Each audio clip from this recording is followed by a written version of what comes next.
বিসমিল্লাহির রহমানির রহিম। আজ 15/1/2026। আজকে জানাবো সোনাপুর হাটের কাঁচা মালের পেঁয়াজ রসুনের দাম। ভাই রসুন এটা কত করে বেচতেছো? 60 টাকা কেজি, খালি 60 60 টাকা কেজি রসুন এটা।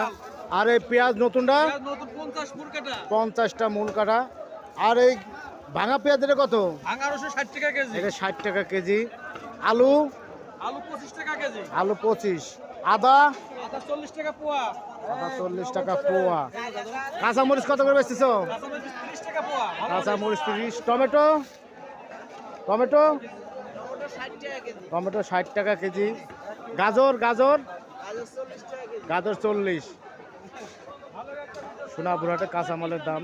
এই মুহূর্তে ভিডিওটা কি কোথা থেকে দেখছেন অবশ্যই কমেন্ট করে জানিয়ে দেবেন। ভিডিওটি লাইক কমেন্ট শেয়ার করবেন, অন্যকে দেখার সুযোগ করে দিবেন। সবাইকে অসংখ্য ধন্যবাদ যারা এই মুহূর্তে ভিডিওটি দেখছেন। সবাই ভালো থাকবেন। আসসালামু আলাইকুম।